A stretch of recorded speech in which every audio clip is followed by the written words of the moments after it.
तू हि रे माझा मित्र या स्टार प्रवाहावरील मालिकेत आजच्या भागात काय झालं ते आपण बघून घेऊ. ईश्वरी सकाळी सकाळी गप्प बसलेली असते. ईश्वरीची आई किचनमधून तिच्यासाठी चहा घेऊन येते आणि तिला सांगते, ईशू नाश्त्यासाठी काय करू? हिचं लक्षच नसतं. मग ती सांगते, ईश्वरी लक्ष कुठे? कालचा विचार करू नको, सगळं सगळं काही ठीक होणार आहे. तेवढ्यात ईश्वरीचे बाबा तिकडे येतात आणि ते सांगतात, ईश्वरीच्या आईला सांगतात की आत्ताच आपण गुरुजींकडे जाऊ आणि लग्नासाठीचा मुहूर्त काढू आणि मग त्यातले जे काही गुरुजी सांगतील त्यातले सहाने मास्तर आणि राकेशजींना पाठवू, बघू त्यांच्यानुसार मग जेव्हा होईल तेव्हा आपण लग्न करून घेऊ. मग ईश्वरीच्या आईचा याला होकार असतो. मग ते दोघे जण गुरुजींकडे जातात. इकडे अंजली रूममध्ये सकाळी एकटीच बसलेली असते. अर्णव तिकडे येतो. ताई कशी आहेस? मग ती सांगते, अरे मी बरी आहे, पण तू असा कालसारखा वेड्यासारखा वागू नकोस रे. डोक्यात राग घालून घेतोस आणि मग काय काय होऊ शकतं हे मला माहीत आहे. मला काळजी वाटते चिंटू तुझी, प्लीज असं काही करत जाऊ नकोस. मग हा पण तिला प्रॉमिस करतो की असं आपण काही नाही करणार. मग तो सांगतो, अगं रेडी हो, आज राखी बांधायची आहे तुला मला. मग ती सांगते, माझं गिफ्ट रेडी आहे ना? मग या दोघांची मस्करी सुरू होते. अर्णव म्हणतो, गिफ्ट आणलं आणलं असं बोलतात. त्या दोघांची मस्करी संपते. मग तो निघून जातो. पण त्याच्या मनात तेच विचार, ताई मला प्रोटेक्शनसाठी राखी बांधते आणि मी तिला अजिबात प्रोटेक्ट करू शकत नाही. काय चाललं आहे माझ्या आयुष्याचं? त्याला खूप टेन्शन येतं. मामा त्याच्या रूममध्ये येतो आणि सांगतो, अरे अर्णव शांत हो. मग अर्णव सांगतो, कसा शांत होऊ? माझ्या आयुष्यातल्या दोन महत्त्वाच्या व्यक्ती ज्यांचे आयुष्य राकेश नावाच्या नीच माणसाच्या हातात आहेत आणि मी काहीही करू शकत नाही. त्यांची आयुष्य अशी उद्ध्वस्त होताना मी माझ्या डोळ्यासमोर बघतोय, पण मी काहीही करू शकत नाही आणि तुम्ही म्हणताय मी शांत राहू? मग मामा सांगतो, अरे शांत राहूनच युद्ध जिंकता येते. आपणही तेच करू. तेवढ्यात आकाश तिकडे येतो. तो सांगतो, दादा तुला ताबडतोब दिल्लीला जावं लागेल, कारण तिकडे सात्विक फॅशनची आपली जी लिगल केस सुरू आहे ती आता हाताबाहेर होत चालली आहे. त्यामुळे तुलाच जावं लागेल, कारण मला त्यातलं काहीच कळत नाही आहे.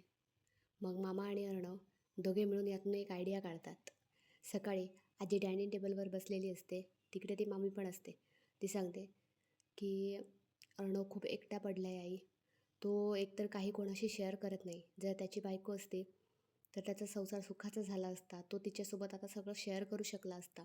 तिकडूनच लावण्या येते आणि सांगते, आजी मी मम्माला तुम्हाला फोन करायला सांगितला आहे, ती तुम्हाला करणारच. पण मला असं वाटतं की लग्न ह्यावेळी नकोच व्हायला. ही तर नाटक करत असते आजीकडून तिच्या मनासारखं काढून घ्यायला.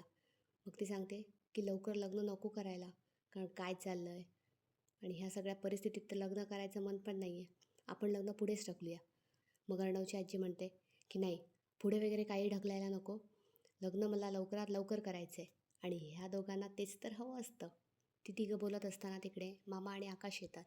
मग मामा आईला सांगतो की आई, ही इतकी केस महत्त्वाची आहे आणि हाताबाहेर गेली आहे की अर्णवलाच आता जावं लागणार. पण मला असं पर्सनली वाटतं आणि अर्णवची हालत बघता त्याने तरी जाऊ नये असं वाटतं.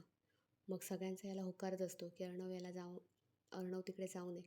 आणि लावण्य आणि मामी पण ह्याला होकारच देतात. हो हो. त्या दोघांच्या मनात असं सुरू असतं की आत्ता तर कुठे आजीने लग्नाला लवकरात लवकर मुहूर्त काढायचा होकार दिला आहे आणि आत्ता या तिकडे गेला तर कसं चालेल?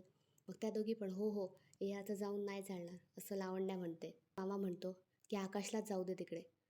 मग आकाश सांगतो, अरे डॅड मला त्यातलं काही कळत नाही, वरून ती लिगल केस आहे, मला केसमधलं काहीच समजत नाही आहे. मग मामा म्हणतो की आकाश गेला तर अख्ख्या कंपनीची जबाबदारी एकट्या लावण्यावर पडणार. मग कोणाला पाठवायचं? मग मामा स्वतः सजेशन देतो की आपण जावई बापूंना पाठवूया, कारण ते हे लिगल केस हँडल करू शकतील. वरून ते वकीलच आहेत. मग लावण्य आणि मामी खूप खुश होतात. हो हो, त्यांनाच जाऊ दे. पण अंजलीची तब्येत बरोबर नाही आहे म्हणून ते जायला बघणार नाहीत. पण अंजलीची काळजी घ्यायला आपण इथे सगळेजण आहोत. मग जावई बापूंना कोण सांगणार? मग आजी म्हणते, अरे तू सांग की. मग मामा म्हणतो की नाही, बाकी कसला असता मॅटर तर मी सांगितलं असतं, पण हे कंपनीशी रिलेटेड आहे ना. मग आई तूच सांग त्यांना, मग तुझं ते ऐकतील. मग पुढच्या भागात असं दाखवलं आहे की आजी राकेशला समजावत असते की राकेशराव तुम्हालाच जावं लागेल आता, कारण ती लिगल केस आहे आणि कोणाकडूनही हँडल होत नाही आहे.